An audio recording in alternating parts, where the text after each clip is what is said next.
Are you ready?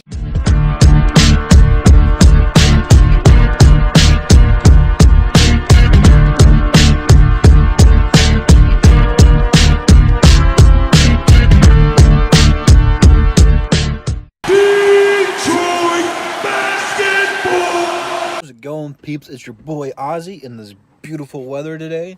And I know it's football season. I know. But the Lions are at best. So we're going to switch it up and talk about my favorite.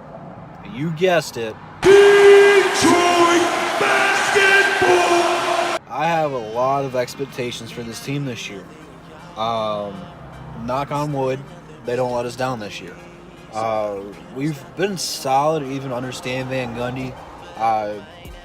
But what gets overlooked through this Pistons team is Reggie Jackson. Everyone's saying Reggie Jackson's not good, or he's a backup, or whatever you want to say about the guy. He has proven when he's healthy, we are competitive and we're a playoff team. Without him, we're not that good. He helps open the floor up for our guys. He's not a great three-point shooter, but he's not a guy who, like, I don't know what the word I'm looking for is, but he takes them and he can make them. It's not like Ish Smith, where you know Ish Smith ain't shooting the ball at all. Reggie can knock down the threes in crunch time in a big game, get you the lead, hold a 10-point lead, tie the game up. He's not really a shooter, he's a scorer, and he's actually an underrated facilitator. So that being said, Reggie is always the key for this team as it's structured right now. But that can change under Dwayne Casey, because I don't know exactly how Dwayne Casey wants this team to be run. We all know he wants to run the offense through Blake, as well as it should. Blake is probably the most talented guy on this roster single-handedly. Now, does not make him the best player. I do believe Andre is better in this point of his career than Blake Griffin. Blake Griffin is going to be closer to 30, and that's when really their bodies start to change. I mean, LeBron's the exception. LeBron is unworldly, and you won't hear me give LeBron too much credit because I don't like the guy. He's good off the court. I don't like his game and how he carries himself on the court. That's a different video. I'm not here talking about Bron. Anyway, Blake's going to lose some athleticism over these next couple of years. But the plus side of Blake Griffin this year is he said that it's his first year in a very long time of not having to come back from an injury in the offseason. He said that's the best he's felt in a long time. That is music to our ears. We should all be excited and blessed to hear that news, because we're all worried that he's going to be hurt.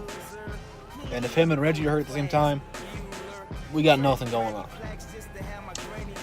The thing that's really going to stand out this year is coaching. Dwayne Casey, in my opinion, is a top 5, top 6 coach in the NBA right now. Of course, Brad Stevens and all those guys top the list, but Dwayne Casey actually makes people play better, and he's very, very, very, very, very, very, very, very good at making young players play better. It's going to be fun to watch, I believe. You're going to see a different Stanley Johnson, Luke Kennard, and Henry Ellison. All those guys are going to be better this year. They might not put up big blockbuster numbers, but they're going to fit how Dwayne Casey wants to play. Luke Kennard obviously is a shooter. That's why we drafted him to be a shooter.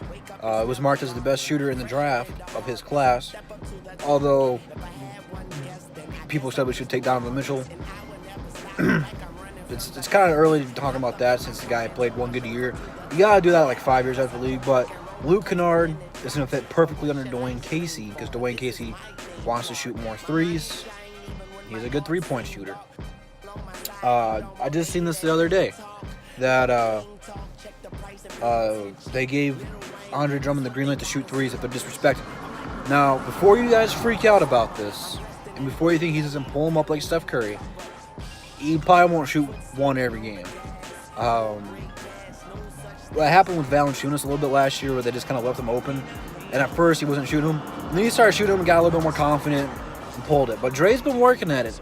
Don't just think he's shooting them just to shoot them. He's doing the right thing right now. He got his free throw game up, improved that drastically. He's adding a mid-range game, and by adding a mid-range game, he's gone to the three-point line. And from what I've seen so far, it looks pretty solid. It looks pretty good. It might not be like the most beautiful-looking shot, but he's getting it to go in, and that's all I care about. I don't care if you shoot like Sean Marion or Lonzo Ball. If you get the shot to go in, pull it. Blake Griffins will shoot a lot more threes. Here. The only question I have about this team is our backups. I know we got Jose Calderon. He might be the third string point guard, or we might try to move Ish. I'm not sure the game plan with that. But Zaza kind of scares me a little bit. And what I mean by that is watching him play in Golden State, it was kind of an awkward fit. He didn't really mold with him. He just doesn't play that style. He's a slow guy. He's unathletic, but he's an old school center, down low. You're not going to run the offense through him. He's really just there to kind of get rebounds if he can. But he's older now. I don't know. I can't get over the Eric Moreland thing. I think Eric Moreland was better, but what are you going to do? I just think that's the only iffy thing about that. But I think Glenn Robinson Jr., now get this, I think he's actually put a lot of pressure on Stanley Johnson, okay? Because he's kind of already proven to be a solid starter or a solid six-man, however you kind of want to put him in there. And I believe him and Stanley will be fighting over that spot. Both of them can play shooting guard. Both of them can play small forward. Glenn Robinson's a little bit better of a three-point shooter. Actually, he's a way better three-point shooter. He's a 3-and-D guy. I like him a little bit better than Stanley. Stanley's got his whole upside. He's bigger. He can attack the rim better. It's going to be a fun season. ESPN gave us a B. It might have been a B+ for the offseason grade. So they must think we've done something right. I'm not sure if that all affected the Dwayne Casey hiring, but I'm kind of happy with that. What I'm not really happy about, excuse me, on ESPN's part, is they ranked us the 22nd best team in the NBA, but yet they have us getting 39 wins and making the 8th or 7th seed. There's just pause, okay? That doesn't make any sense to me whatsoever. How are you going to be the 22nd best team and still make the playoffs when the top 16 teams go to the playoffs? Doesn't really make a whole lot of sense to me. But ESPN do you. That's why more people are watching FS1. It's still a little bit more realistic.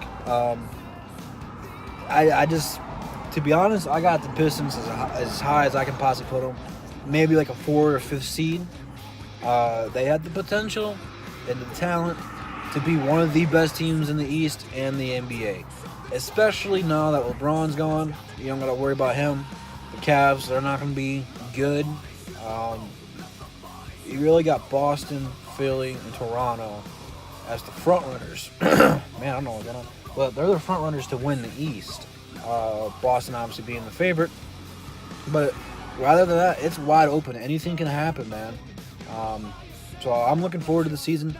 Comment down below how you like the Pistons off season, how you think they're going to do. They can't get here fast enough after the Lions are making us suffer. But I'm looking forward to this, man. I really am.